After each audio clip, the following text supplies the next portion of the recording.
যদি বলা হয় 10,000 টাকা দিলাম, আবার বলে খাজানায় করে আসুন, বলবো তোমার টাকায় খাজানায়, আব্বার বলে এটা সরা যাবে না। কেন?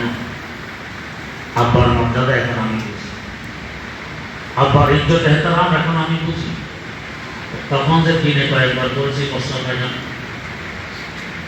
তখন কি তিনি ইজ্জত এহতারামের উপযুক্ত ছিলেন না? ছিলেন। এখন যেমন তিনি আমার জন্মদাতা পিতা, তখনও তিনি আমার জন্মদাতা পিতা। তখন কেন বললাম পায়খানা বস্ত্র? আব্বার মর্যাদা বুঝার মতো যোগ্যতা আমার ছিল না, আমি ছিলাম মানুষ। তার বলে পায়খানা প্রস্তাব করার কারণে তিনি আমাকে জঙ্গলায় ফেলে দিয়ে এসেছেন না, 2 বছর পরিষ্কার করে বুকে জড়িয়ে ধরে গালে চুমু দিয়েছে। এটা আমাদের জন্য এই পর্যায়ে আসা সম্ভব হয়েছে। জঙ্গলা ফেলে দিয়ে আসলে আমাদেরকে হায়াওয়ান জানোয়ার এই শেষ করে বের করে পর্যন্ত আসা সম্ভব হয়েছে।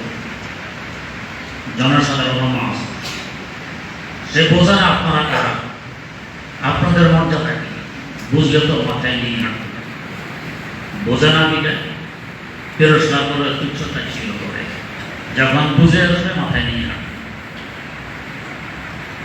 এর পাশাপাশি হামদর্দির সাথে, ব্যথার সাথে, শালীনতার সাথে বোঝানোর চেষ্টা করা লাগে। আমাদের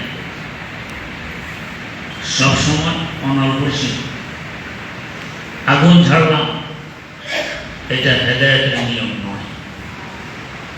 হযরত রাসূল আকরাম সাল্লাল্লাহু আলাইহি ওয়াসাল্লামের পুরা সিরাত